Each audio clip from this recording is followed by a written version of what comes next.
Hello everybody, myself Seema Bandhekar. I am going to tell you asset properties of transaction management and database management system. Outcomes of this lecture are student will be able to understand the requirement of asset properties in transaction management of RDBMS.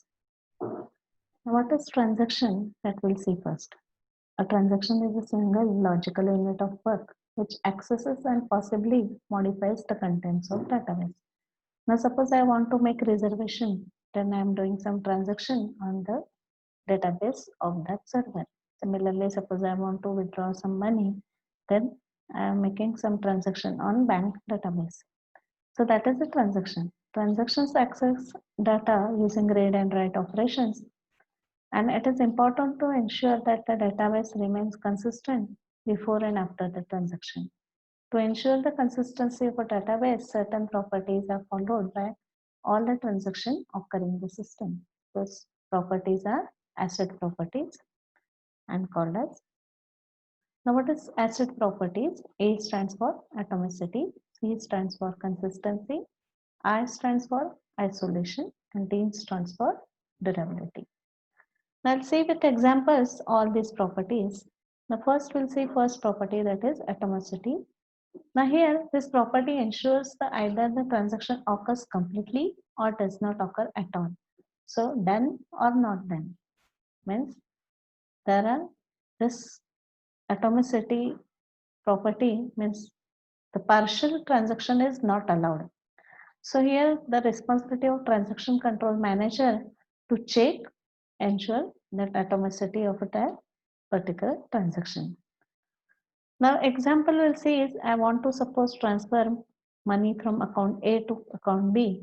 Now what is the first withdrawal of money from account A? That is subtract money from account A and add money to account B.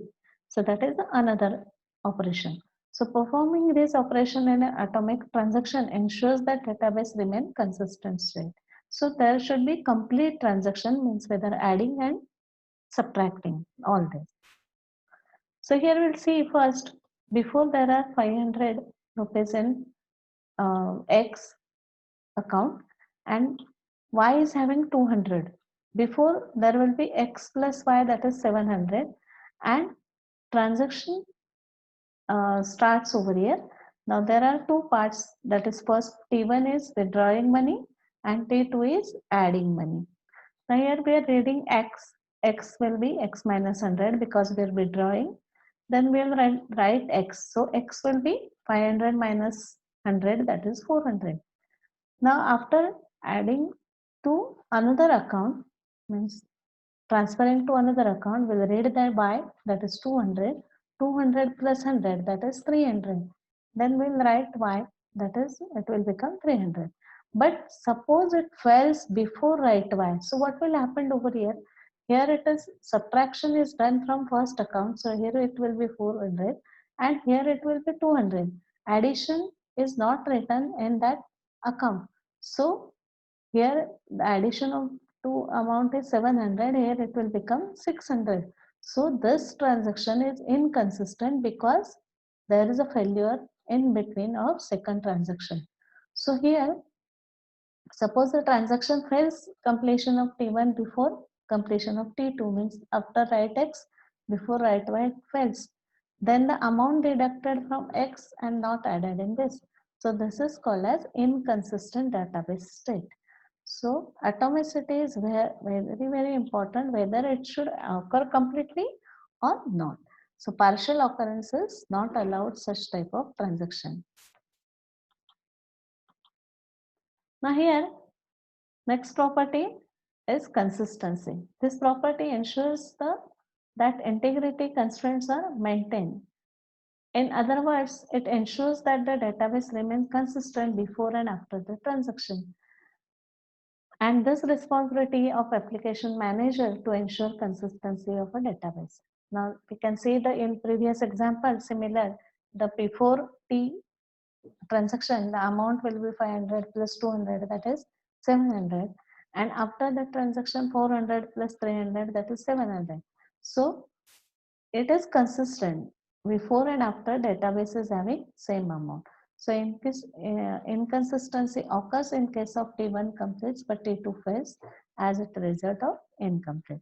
So transaction management should take action when it is inconsistent. So this property, that is next property, is isolation. There are, suppose I try to do one operation at a time and afterwards second operation transaction, then there is a problem. Then suppose I want to do transactions in bank account, then there are multiple clients. So suppose one client operation is performed and then second client, then that will be a huge time will take. So same thing in while reservation making also. So there are multiple clients are making reservations simultaneously. So those are different transactions are occurring at a time. So this is called as context switching over there is maintained, but one transaction is not realized that other transactions are getting executed parallelly. So that property is known as isolation. So changes made by transaction become visible to another transaction only after they are written in memory. So resultant state of system after executing transaction in the same as a state that would be achieved of the transaction were executed serially one by another. So responsibility of concurrency control manager to ensure isolation for all the transactions. So isolation uh, is maintained by concurrency control manager. Now the next last property is durability. Now this property ensures that all the changes made by a transaction after its successful execution are written successfully on the disk. Means suppose I have changed my amount, that amount, the last balance should be written on the disk whether the system failure or software failure, that amount should be maintained as it is. So that is durability. So it also ensures these changes exist permanently and are never lost even if there occurs a failure of any kind. It is the responsibility of recovery manager. So recovery manager will take care of this if there is a failure to ensure the durability of a database.